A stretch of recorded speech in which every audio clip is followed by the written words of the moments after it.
Good evening പ്രിയപ്പെട്ട പ്രേക്ഷകരെ. Good evening with Prajin and Pravitha എന്ന ഷോയിലാണ് ഇപ്പോൾ പ്രേക്ഷകരുള്ളത്. അപ്പോൾ ഷോ എന്താണ് പറയുക, ഗുഡ് നൈറ്റ് ഷോയുടെ സമയം മാറ്റിയ കാര്യമൊക്കെ നമ്മൾ ഇന്നലെ തന്നെ പറഞ്ഞതാണ്. അപ്പോൾ നമ്മുടെ കുറേയധികം സ്ഥിരം പ്രേക്ഷകർ നമ്മുടെ കമന്റ് ബോക്സിൽ ഓൾറെഡി നമ്മളെ കാത്തിരിക്കുന്നുണ്ടായിരുന്നു. അപ്പോൾ ഈ വാർത്തയ്ക്ക് യാതൊരു മാറ്റവുമില്ല. വാർത്തകൾ പുതുതായിട്ട് വന്നു കഴിഞ്ഞാൽ അപ്പം തന്നെ പ്രേക്ഷകരിലേക്ക് എത്തിക്കുക എന്നതാണ് നമ്മുടെ ലക്ഷ്യം. അതുകൊണ്ടാണ് നമ്മുടെ ഫോർമാറ്റ് ഒന്ന് മാറിപ്പോയത്. അതിലും ചില ആൾക്കാർക്ക് പരിഭവമുണ്ട്.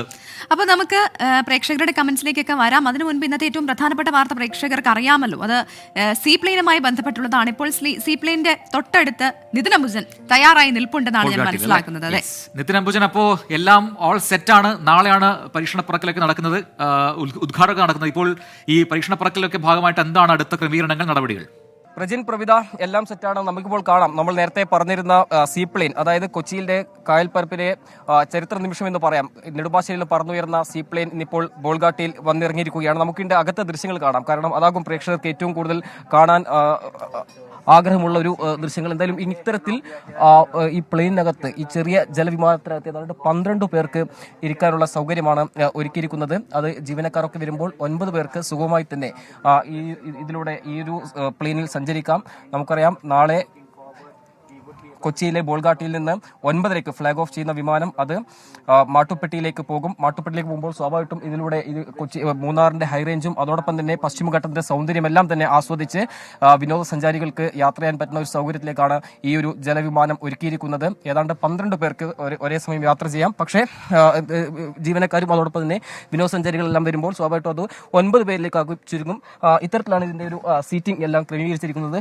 ഇതിലൂടെ തന്നെ സുഖമായി തന്നെ ആളുകൾക്ക് വിനോദസഞ്ചാരികൾക്ക് പുറമെയുള്ള സൗന്ദര്യമെല്ലാം തന്നെ ആസ്വദിച്ച് അങ്ങനെ പോകാൻ പറ്റുന്ന ഒരു ക്രമീകരണങ്ങളാണ് ഒരുക്കിയിരിക്കുന്നത്. എന്തായാലും ഏറെ സൗകര്യപ്രദമായ ഒരു വിമാന സർവീസായി ഇതിനെ മാറ്റുകയാണ് ലക്ഷ്യം. കാരണം വിനോദസഞ്ചാരികളെല്ലാം തന്നെ കേരളത്തിലേക്ക് ആകർഷിക്കുന്ന തരത്തിലുള്ള ഒരു പദ്ധതിയാണ് ആലോചിക്കുന്നത്. അതിന്റെ ഭാഗമായി തന്നെയാണ് ഈ സീപ്ലെയിൻ എന്നുള്ള ഈ ചെറിയ ജലവിമാനം. നാളെ രാവിലെ 9:30 ഇവിടെ നിന്ന് പറന്നുയരുക.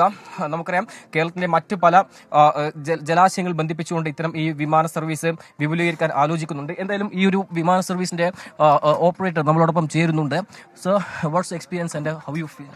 So it's been we have been very exciting. It's been very exciting journey from Vijayawada to here, and where our honorable Chief Minister of Andhra Pradesh and honorable Union Minister inaugurated our flight yesterday from Prakasham Barrage to Srisalam, and they were on board. We took 42 minutes to complete the flight, and they were very happy with the performance of the aircraft and how the aircraft was landed on the water the both side. And now we are looking forward to in beautiful Kerala with the good backwaters and with the lot of dams. Kerala is known for its beauty, and there are a lot of water reservoirs and beaches. So seaplane would be a right fit here, where it will not only boost tourism but also provide a lot of opportunities for the local people, and also help to medivac or any other disaster happen. Seaplane can explain what the specialties of this. This aircraft is an amphibious aircraft which can land on water also and can land on land also, and it's a 19-seat twin engine aircraft with a stall capability, and it just need 1.8 meters of depth to land and 800 meters of runway, and it doesn't require any other infrastructure. We can use the existing infrastructure to land this aircraft. എന്തായാലും ഇതിന്റെ കാര്യങ്ങളാണ് ഇപ്പോൾ വിശദീകരിച്ചിരിക്കുന്നത്. അങ്ങനെ ഇപ്പോൾ ദൃശ്യങ്ങൾ പ്രേക്ഷകർ കാണാം. അല്പസം മുൻപ് ഈ ഫ്ലൈറ്റ് നമ്മുടെ ജലവിമാനം ലാൻഡ് ചെയ്ത ലാൻഡിംഗ് വിഷ്വൽസ് ആണിത്. ഈ രീതിയിലാണിത്. ഒരു ആംഫിബിയസ് എയർക്രാഫ്റ്റ് എന്നാണ് അതിന്റെ എഞ്ചിനീയർ തന്നെ, ഓപ്പറേറ്റർ തന്നെ പറഞ്ഞത്. അതായത് 2 രീതിയിലും, കരയിലും ഇറക്കാം, ഇതുപോലെ വെള്ളത്തിലും ഇറക്കാം. അപ്പോൾ അങ്ങനെ കേരളത്തിലെ ഒരു ഭൂപ്രകൃതി അനുസരിച്ച് ഇഷ്ടംപോലെ കായലുകളും പുഴയും ഒക്കെയുള്ള സ്ഥലമാണ്. അപ്പോൾ അങ്ങനെ അതിനുള്ള സാധ്യതകൾ തേടുകയാണ്. അതുമായി ബന്ധപ്പെട്ടുകൊണ്ട് ഒരു വലിയ ടൂറിസം വികസനം ഉണ്ടാകുമെന്ന പ്രതീക്ഷയിലാണ് സർക്കാർ ഇപ്പോൾ ഈ മാത്രമല്ല ഏറ്റവും പ്രത്യേകത എന്താണെന്ന് വെച്ചാൽ 2 മീറ്റർ ആഴം മാത്രം മതി വെള്ളത്തിന്. അപ്പം ഒരുമാതിരി എല്ലാ പ്രദേശത്തും ഇത് ഇറക്കാൻ പറ്റും എന്നുള്ളതാണ് ഇപ്പോൾ. നമുക്ക് ആ ലാൻഡിംഗ് ഒന്നുകൂടെ കണ്ടാലോ? ലാൻഡിംഗ് അതിന്റെ ആദ്യം തൊട്ട് കേരളത്തെ സംബന്ധിച്ച് കേരള വിനോദ സഞ്ചാരത്തിന് വേറൊരു മുഖം നൽകുകയാണ് ഈ സീപ്ലെയിന്റെ വരവോടെ. കൂടുതൽ സീപ്ലെയിനുകൾ വരുന്നതോടുകൂടി നമ്മുടെ വിനോദസഞ്ചാര മേഖലയ്ക്ക് കുറച്ചുകൂടി ഉണർവ് വരുമെന്ന് പ്രതീക്ഷിക്കാം. നാളെ മാട്ടുപ്പെട്ടിയിലേക്ക് പരീക്ഷണ പറക്കൽ നടക്കുന്നുണ്ട്. അവിടെ മാട്ടുപ്പെട്ടി ഡാമിലായിരിക്കും ഈ പ്ലെയിൻ ഇറങ്ങുക. അവിടെ 35 മീറ്ററോളം ആഴമുണ്ട്. 2 മീറ്റർ മാത്രം മതി ശരിക്കും പറഞ്ഞപ്പോൾ. സുഗമമായ രീതിയിൽ ഈ പരീക്ഷണ പറക്കൽ നടത്താനാകുമെന്നുള്ള പ്രതീക്ഷയാണ് അധികൃതർക്കുള്ളത്. ഇതിപ്പോൾ വിനോദസഞ്ചാരത്തിന് മാത്രമാണ് ഉപയോഗിക്കാൻ പറ്റുക, എന്നാൽ അങ്ങനെയല്ല. നമുക്ക് അത്യാവശ്യം വേണ്ട സന്ദർഭങ്ങളിലെല്ലാം ഇത് ഉപയോഗിക്കാമെന്നുള്ള പ്രത്യേകത കൂടി ഉണ്ട് എന്നുള്ളതാണ്. നിതിൻ അംബുജൻ തുടരുന്നു. നിതിൻ, സ്വാഭാവികമായിട്ടൊരു വിമാന സർവീസ് എന്ന രീതിയിലൊക്കെയാണല്ലോ കേൾക്കുന്നത്. അപ്പോൾ ഇത് അഫോർഡബിൾ ആണോ, സാധാരണക്കാർക്ക് പ്രാപ്യമാണോ, ഇതിന്റെ സർവീസ് റേറ്റ് എന്നൊക്കെയുള്ള കാര്യങ്ങൾ അറിയേണ്ടതുണ്ട്. അപ്പോൾ അതൊക്കെ എപ്പോഴായിരിക്കും തീരുമാനമുണ്ടാവുക? ഇത് അതിന്റെ അത്തരം വിവരങ്ങളൊക്കെ സർക്കാർ എപ്പോഴായിരിക്കും പുറത്തുവിടുക? നിലവിലിപ്പോൾ നിശ്ചയിച്ചിരിക്കുന്നത് ഏതാണ്ട് 12,000 രൂപയാണ് ചാർജായിട്ട് ഈടാക്കാൻ ആലോചിക്കുന്നത്. പക്ഷേ അത് കേന്ദ്ര സർക്കാരിന്റെ അടക്കം ഒരു സഹായമുണ്ടെങ്കിൽ സ്വാഭാവികമായിട്ടും അത് ഭാവിയിൽ ആ ഒരു തുക അല്ലെങ്കിൽ ചാർജ് കുറയ്ക്കാൻ സാധിക്കുമെന്നൊരു പ്രതീക്ഷ എന്തായാലും അധികൃതർ പങ്കുവയ്ക്കുന്നുണ്ട്. നമ്മളിപ്പോൾ വിമാനത്തിനകത്തെ ദൃശ്യങ്ങൾ കണ്ടു. വളരെ സുഖമായി തന്നെ യാത്ര ചെയ്യാൻ പറ്റുന്ന ഒരു സൗകര്യമാണ് ഒരുക്കിയിരിക്കുന്നത്. എന്തായാലും ടൂറിസം രംഗത്ത്, അതായത് എല്ലാ മേഖലയിലും, പ്രത്യേകിച്ചും കേരളത്തിലെ പ്രധാനപ്പെട്ട ടൂറിസം മേഖലയെ ബന്ധിപ്പിക്കാൻ കൂടി ഊർജ്ജം നൽകുന്ന ഒരു പദ്ധതിയായി മാറ്റുകയാണ് ലക്ഷ്യം വെക്കുന്നത്. അതുകൊണ്ട് തന്നെ നേരത്തെ ഞാൻ ഈ ഒരു ബിജു പ്രഭാകരോട്, ഏവിയേഷൻ സെക്രട്ടറി ബിജു പ്രഭാകരോട് ഈ ഒരു കാര്യം ചോദിച്ചപ്പോൾ അദ്ദേഹം വ്യക്തമാക്കിയത് സ്വാഭാവികം കേന്ദ്ര സർക്കാരിന്റെ അടക്കം ഒരു സഹായവും എല്ലാം തന്നെ നമ്മൾ പ്രതീക്ഷിക്കുന്നുണ്ട്. അങ്ങനെയാണെങ്കിൽ ഭാവിയിൽ ഇത് ചാർജ് കുറഞ്ഞ നിലയിൽ തന്നെ നമുക്ക് ആളുകൾക്കെല്ലാം തന്നെ യാത്ര ചെയ്യാൻ പറ്റുന്ന ഒരു നിലയിലേക്ക് കൊണ്ടുവരാൻ സാധിക്കും. അതോടൊപ്പം എടുത്തു പറഞ്ഞൊരു കാര്യം, ഈ ഒരു ടൂറിസം രംഗത്ത് പലയിടങ്ങളിലും, പ്രത്യേകിച്ച് മറ്റ് കേരളവുമായി മറ്റ് കമ്പയർ ചെയ്യുമ്പോൾ മറ്റിടങ്ങളിലും ഇതിനേക്കാൾ ഭീമമായ നിലയിൽ തന്നെ ഒരു പാക്കേജുകൾ ആളുകളെല്ലാം തന്നെ വളരെ സ്വീകാര്യമായി തന്നെ കൊണ്ടുപോകുന്നുണ്ട്. അതെല്ലാം കമ്പയർ ചെയ്യുമ്പോൾ സ്വാഭാവികമായിട്ടും ഈ ഒരു പാക്കേജ് ആ നിലയിൽ തന്നെ താരതമ്യേന ഒരു ബജറ്റ് ഫ്രണ്ട്ലിയായി തന്നെ കൊണ്ടുപോകാൻ പറ്റുമെന്നൊരു പ്രതീക്ഷയാണ് എന്തായാലും ടൂറിസം വകുപ്പെല്ലാം വെച്ചു പുലർത്തുന്നത്. സ്വാഭാവികമായിട്ടും നമുക്കറിയാം, കോവിഡ്, പ്രളയം, ഇതിനെല്ലാം ശേഷം കേരളം ഒരു ടൂറിസത്തിലേക്ക്, ഒരു ഉണർവിലേക്ക് പോവുകയാണ്. അതുകൊണ്ട് തന്നെ ജലഗതാഗതത്തിലും കൂടാതെ മറ്റ് മലയോര മേഖലയിലേക്കും ഒന്നിച്ചു കൊണ്ടുപോകാൻ ഒരു ടൂറിസം സർക്യൂട്ടായി ഇതിനെ മാറ്റാൻ പറ്റുമെന്ന പ്രതീക്ഷ ടൂറിസം വകുപ്പെല്ലാം വെച്ചു പുലർത്തുന്നുണ്ട്. ഇതാണ് ഈ സീപ്ലെയിന്റെ മുന്നിലത്തെ ദൃശ്യം.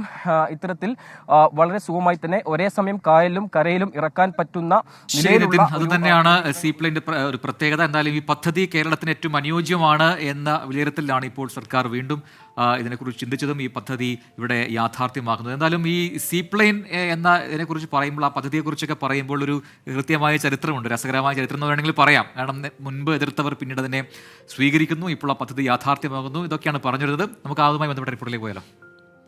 ഇടതുപക്ഷ സംഘടനകളുടെ സമര പരമ്പരകളിലെ ഒരു പതിറ്റാണ്ട് മുമ്പ് നിലച്ചുപോയതാണ് സീപ്ലെയിൻ പദ്ധതി.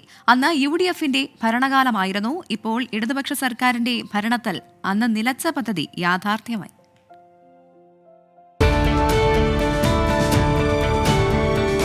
വൻ പ്രതിഷേധങ്ങൾക്കും രാഷ്ട്രീയ കോളിളക്കങ്ങൾക്കും ഒടുവിൽ ഒരു തവണ കേരളം ഉപേക്ഷിച്ച പദ്ധതിയാണ് സീപ്ലെയിൻ. അന്ന് പദ്ധതിയോട് മുഖം തിരിച്ച CPIM ഇന്ന് സീപ്ലെയിൻ പറത്താൻ മുന്നിൽ നിൽക്കുന്നു. ഉമ്മൻചാണ്ടി സർക്കാരിന്റെ സ്വപ്ന പദ്ധതികളിൽ ഒന്നായിരുന്നു സീപ്ലെയിൻ. 2013 പദ്ധതി അന്നത്തെ ഉമ്മൻചാണ്ടി സർക്കാർ യാഥാർത്ഥ്യമാക്കുന്നത്. അഷ്ടമുടി, പുന്നമട കായലുകളിലും മൂന്നാർ, ബോൾഗാട്ടി, ബേക്കൽ എന്നിവിടങ്ങളിലും വാട്ടർ എയറോഗ്രാം ഒരുക്കി സർക്യൂട്ട് ടൂറായിരുന്നു പദ്ധതി. അഷ്ടമുടി കായലിൽ ഉമ്മൻചാണ്ടി പദ്ധതി ഫ്ളാഗ് ഓഫ് ചെയ്തു. മത്സ്യത്തൊഴിലാളികൾ പ്രതിഷേധവുമായി രംഗത്തെത്തിയതോടെ കളം മാറി. കേരളത്തിന്റെ ആ അനുകൂല സാഹചര്യങ്ങൾ, പ്രകൃതി മനോഹരിത കണക്കിലെടുക്കുമ്പോൾ നമുക്ക് ഇനിയും വളരെയധികം വളർച്ചയിലേക്ക് പോകാൻ സാധിക്കും. കഴിഞ്ഞ 2 വർഷക്കാലം കൊണ്ട് നമ്മൾ നേടിയിട്ടുള്ള നേട്ടങ്ങൾ നമുക്ക് പുതിയ ആത്മവിശ്വാസം നൽകുന്നു. കായലിൽ ബോട്ടുകൾ നിരത്തിയിട്ട് മത്സ്യത്തൊഴിലാളികളുടെ വൻ പ്രതിഷേധം. കൊല്ലത്ത് നിന്ന് പറന്നു പൊങ്ങിയ വിമാനം ഇറക്കാനാകാതെ ആകാശത്ത് വട്ടം ചുറ്റി. സീപ്ലെയിൻ ടെർമിനലിന് ചുറ്റും മീൻപിടുത്ത ബോട്ടുകൾക്ക് പ്രവേശിക്കാൻ സാധിക്കില്ലെന്ന് ചൂണ്ടിക്കാട്ടിയായിരുന്നു മത്സ്യത്തൊഴിലാളികളുടെ പ്രതിഷേധം. പദ്ധതി പരിസ്ഥിതിക്ക് ദോഷമാണെന്ന് ചൂണ്ടിക്കാട്ടി ശാസ്ത്ര സാഹിത്യ പരിഷത്തും പ്രതിഷേധക്കൊടി ഉയർത്തി. പദ്ധതി നിലച്ചപ്പോൾ കേരള ടൂറിസം ഇൻഫ്രാസ്ട്രക്ചർ ലിമിറ്റഡ് കായലിന് നടുവിൽ കെട്ടിയുണ്ടാക്കിയ സാധനങ്ങളെല്ലാം DTPCക്ക് നൽകി. സ്പീഡ് ബോട്ടുകളും DTPC ഏറ്റെടുത്തു. പദ്ധതി വിഭാവനം ചെയ്ത സീബോട്ട് കമ്പനി വൻ സാമ്പത്തിക നഷ്ടത്തിലായി. ഇവരുടെ സീപ്ലെയിൻ 2019 ബാങ്ക് ജപ്തി ചെയ്തു. Floating jetty, water drome, speed boat തുടങ്ങിയവയ്ക്ക് 14 കോടിയാണ് സർക്കാർ മുടക്കിയത്. അതും വെള്ളത്തിലായി. 2020 രാജ്യത്താദ്യമായി ഗുജറാത്തിൽ സീപ്ലെയിൻ സർവീസ് ആരംഭിച്ചു.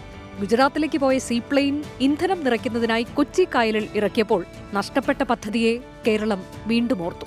1ാം പിണറായി സർക്കാർ പദ്ധതിയോട് മുഖം തിരിച്ചെങ്കിലും 2ാം പിണറായി സർക്കാരിൽ ടൂറിസം മന്ത്രിയായി മുഹമ്മദ് റിയാസ് എത്തിയതോടെ പദ്ധതിക്ക് വീണ്ടും ചിറകുമുളച്ചു.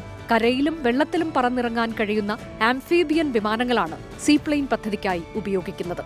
എയർ സ്ട്രിപ്പ് പോലും സാധ്യമാകാത്ത ഇടുക്കിയിൽ വിമാനമിറങ്ങുന്നു എന്നതും പദ്ധതിയുടെ കൗതുകമാണ്. Research desk 24. യെസ്, അപ്പോൾ പുതിയ പ്രതീക്ഷയാണ് സീ പ്ലെയിൻ പദ്ധതി വരുന്നതോടുകൂടി കേരളത്തിൽ ഒരുപാട് പുതിയ വികസനങ്ങളുണ്ടാകും. പ്രത്യേകിച്ചും ടൂറിസം രംഗത്ത് വലിയ പ്രതീക്ഷയാണ് ഉണ്ടാക്കുന്നത് എന്നാണ് പറയുന്നത്. നമുക്ക് നോക്കാം എങ്ങനെയാണത് വർക്ക് ചെയ്യുന്നതിൽ സർവീസ് ചെയ്ത രീതിയിൽ പോകുന്നത്. ഞാൻ ആലോചിച്ചത് എന്നേ ഇത് നടപ്പാക്കേണ്ടതായിരുന്നു എന്നുള്ളതാണ്. അതെ, പ്രവീത് ഒന്ന് ട്രൈ ചെയ്യുന്നോ ഇനി വന്നു കഴിഞ്ഞാൽ? ഉറപ്പായിട്ടും പോകണം എന്നാണ് ആഗ്രഹം. എന്നോട് കൂട്ടിയേക്കണേ. നോക്കാം.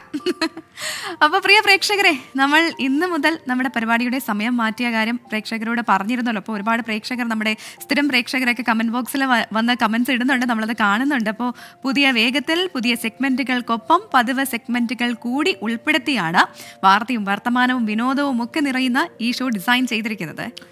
അപ്പോൾ സ്വാഭാവികമായിട്ടും നമ്മുടെ പ്രിയപ്പെട്ട പ്രേക്ഷകരുടെ പിന്തുണ ഉണ്ടാകും നമ്മുടെ ഗുഡ് ഈവനിങ് ഷോയ്ക്കും എന്ന കാര്യത്തിൽ യാതൊരു സംശയവും നമുക്കില്ല. നിങ്ങൾക്കും സംശയം വേണ്ട, പിന്തുണച്ചോണം. അസാധാരണമായ തമ്മിലടിയുടെയും മതാടിസ്ഥാനത്തിലുള്ള വാട്സാപ്പ് ഗ്രൂപ്പിന്റെയും പേരിൽ IAS തലപ്പത്തെ വിവാദങ്ങൾ ഇങ്ങനെ ചൂടേറി വരികയാണ്. Additional chief secretary doctor A ജയതിലകനെതിരെയുള്ള പരസ്യ വിമർശനം അവസാനിപ്പിക്കില്ല എന്ന് വെല്ലുവിളിച്ച കൃഷി വകുപ്പ് സ്പെഷ്യൽ ഓഫീസർ N പ്രശാന്ത് മുൻ മന്ത്രി J മേഴ്സിക്കുട്ടിയമ്മയെയും പരിഹസിച്ചു.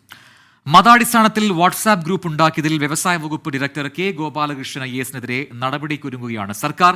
IAS ഉദ്യോഗസ്ഥർ വിവാദത്തിലായ ഈ 2 സംഭവങ്ങളിലും കർശന നടപടിയെടുക്കുമെന്നാണ് സർക്കാരും CPIയും പറയുന്നത്.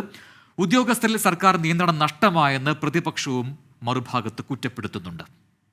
UDF ഉയർത്തിക്കൊണ്ടുവന്ന ഒരു നുണ അഴിമതി കഥയായിരുന്നു ആഴക്കടൽ വിറ്റു എന്നത്. പ്രശാന്തിന് യാതൊരു അധികാരവും ഇല്ലാത്തൊരു കാര്യം ഇല്ലൻ നാവിഗേഷൻ എന്നൊരു വകുപ്പ് ഇങ്ങനെ ഒരു MOUയിൽ ഒപ്പിടുമ്പോൾ, അപ്പോൾ ഞാൻ അന്വേഷിച്ചപ്പോഴാണ് രമേശ് ചെന്നിത്തലയുടെ പ്രൈവറ്റ് സെക്രട്ടറി ആയിരുന്നു ഇയാൾ നേരത്തെ.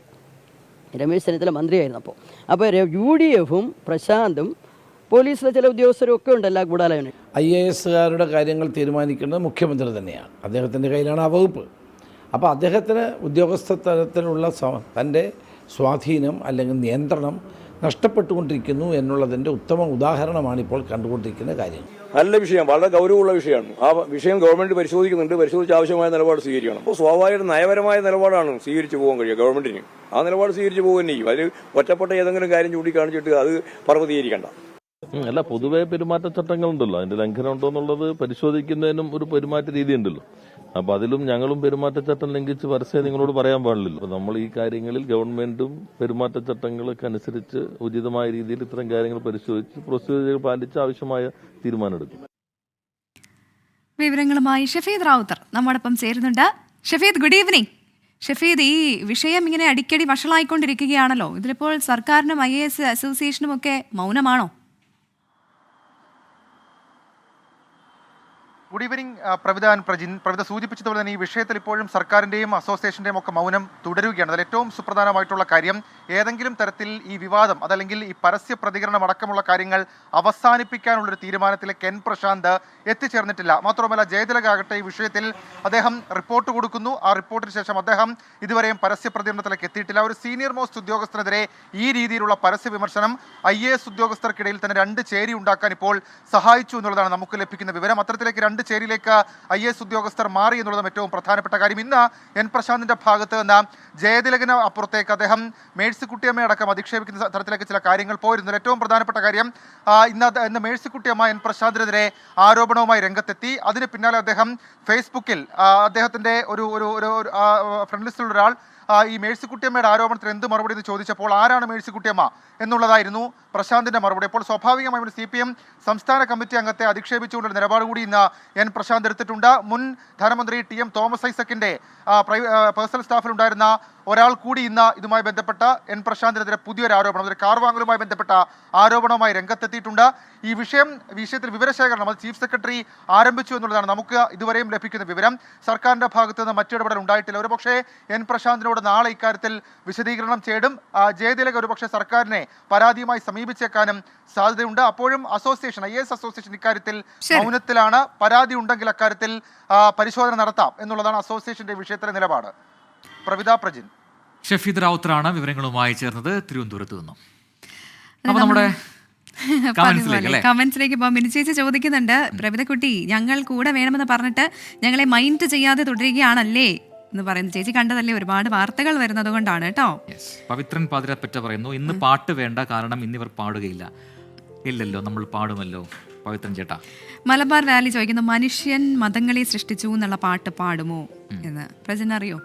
മനുഷ്യൻ മതങ്ങളെ സൃഷ്ടിച്ചു, മതങ്ങൾ ദൈവങ്ങളെ സൃഷ്ടിച്ചു, മനുഷ്യനും മതങ്ങളും ദൈവങ്ങളും കൂടി മണ്ണു പങ്കുവച്ചു, മനസ്സു പങ്കുവച്ചു.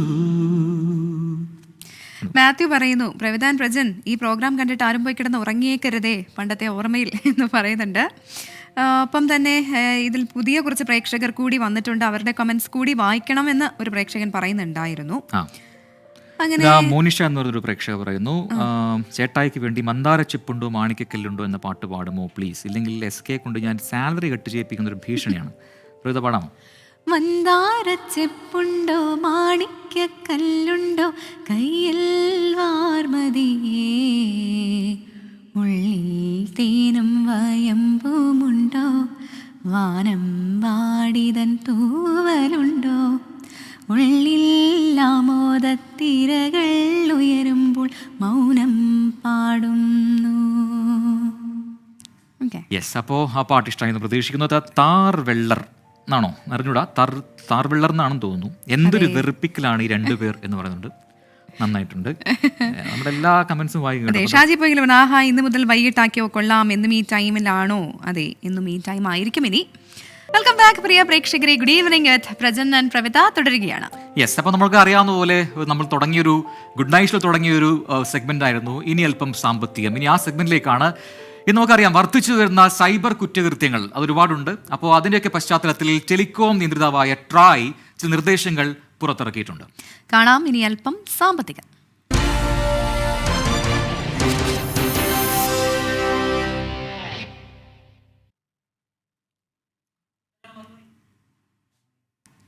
റിപ്പോർട്ടിലേക്കാണ് ക്രിസ്ത്യാൻ ചെറിയഞ്ചേരും റിപ്പോർട്ടുമായി.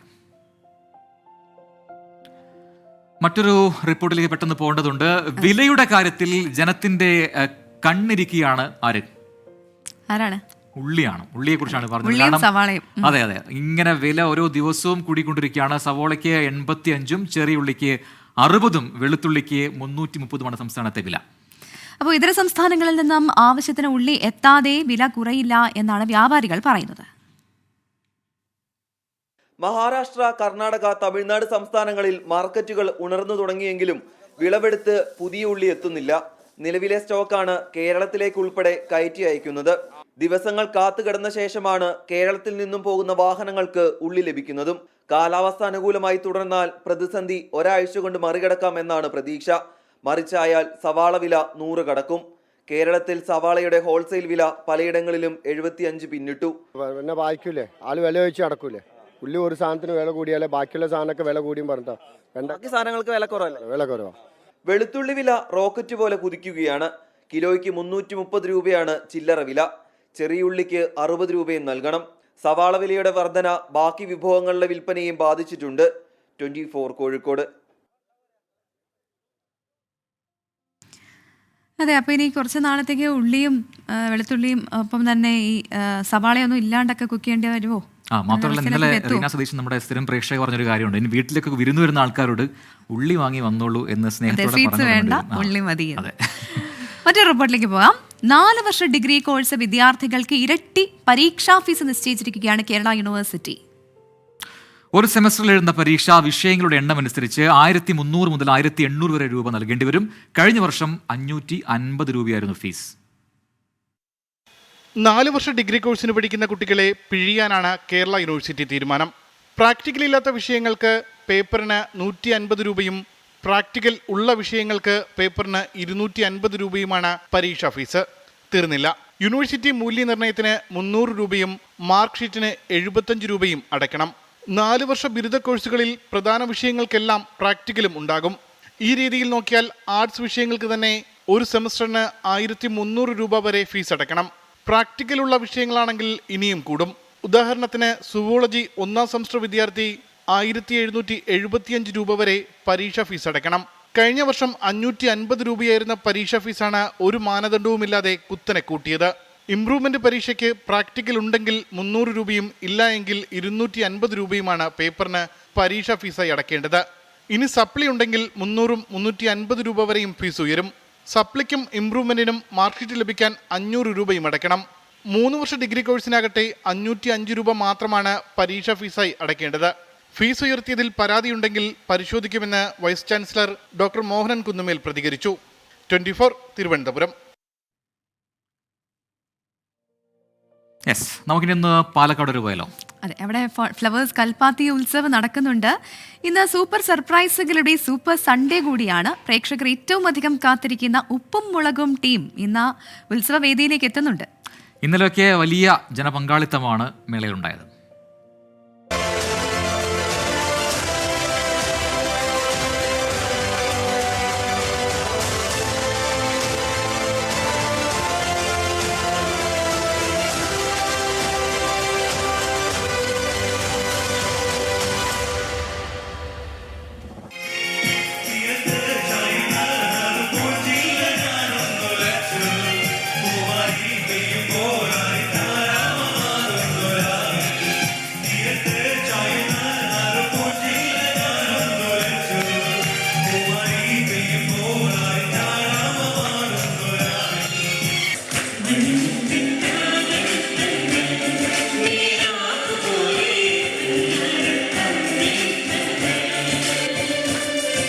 ഏറ്റവും പുതിയ ചിത്രം ഒരു അന്വേഷണത്തിന്റെ തുടക്കം ടീമെടുത്തു ഇന്നലത്തെ ഉത്സവവേദി. കൈലാഷും ശിവതയും ബിജു സോപാനവും സ്മിനുവും ഷെയ്നുമൊക്കെ പാലക്കാട്ടുകാരുടെ മനം കവർന്നു.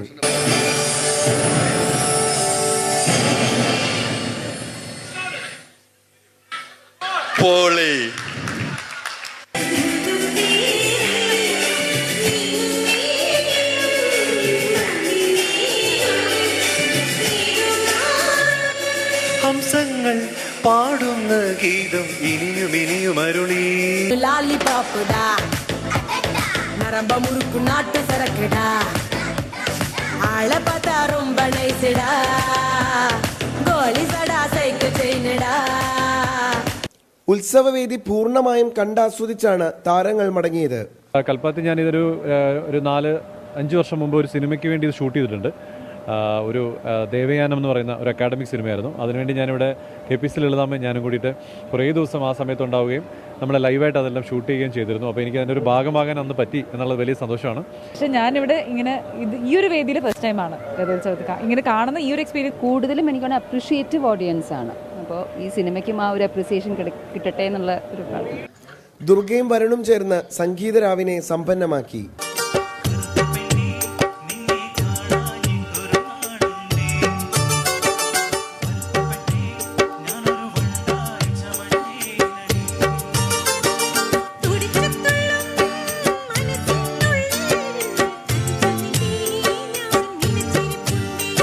കണ്ണും കണ്ണും തേടി ഒഴിഞ്ഞു കണ്ടു കണ്ടില്ല മുള്ളാലേ വിരൽ മുറിഞ്ഞു മനസ്സിൽ നിറയെ മണം തുളുമ്പിയ മധുര നൊമ്പരം. ഇന്ന് ഉപ്പുമുളകും സംഘമാണ് ഉത്സവവേദിയിലെ പ്രധാന ആകർഷണം. വൈകിട്ട് 6 മണിക്ക് ടീം ഉപ്പുമുളകും പാലക്കാട് ഇന്ദിരാഗാന്ധി മുനിസിപ്പൽ സ്റ്റേഡിയത്തിലെ വേദിയിലെത്തും. യോഗ ഡാൻസും കോസ്മോപൊളിറ്റൻ ക്ലബിലെ അംഗങ്ങളുടെ കലാപ്രകടനങ്ങളും ഇന്ന് നടക്കും.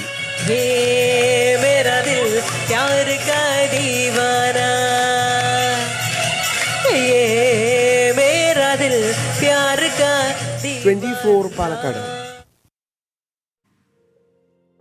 അപ്പോൾ പൊളിയാണ് കൽപ്പാത്തി ഉത്സവം. ഇങ്ങനെ ഓരോ ദിവസവും ജനപങ്കാളിത്തം കൂടി വരുന്നുണ്ട് അല്ലേ? നമ്മൾ നമ്മുടെ ഒരു പ്രേക്ഷകൻ ഇപ്പോൾ നമ്മുടെ സ്ക്രീനിലേക്ക് എത്താൻ പോകുന്നു. അബുദാബിയിൽ നിന്നാണ് Abdul Nisar. Yes, good evening Abdul Nisar. എവിടെ? Good evening. ഹലോ, എന്തുണ്ട് വിശേഷം? അബുദാബിയിൽ ഇന്ന് അവധിയാണെന്ന് തോന്നുന്നല്ലേ? അതെ അതെ. അവധിക്ക് എന്തായിരുന്നു പ്ലാൻ? രാവിലെ ബീച്ചിലൊക്കെ പോയി കുളിക്കാനൊക്കെ പോയി. നിസാർ അവിടെ TV ഉണ്ടല്ലേ? ടിവിയിലേക്ക് നോക്കണ്ടല്ലേ? കൃത്യമായിട്ട് കാണാം കേട്ടോ, ആളെ കൃത്യമായിട്ടൊക്കെ കാണാം. No problem. നാട്ടിലെവിടെയാ നിസാർ, പറയൂ. മലപ്പുറം തിരൂരടുത്ത് തിരുനാവായ. ഓക്കെ. ഇപ്പൊ അവിടെ അബുദാബിയിലായിട്ട് എത്ര വർഷമായി? എന്ത് ചെയ്യുന്നു അവിടെ? ഇതിനൊക്കെ പറയൂ.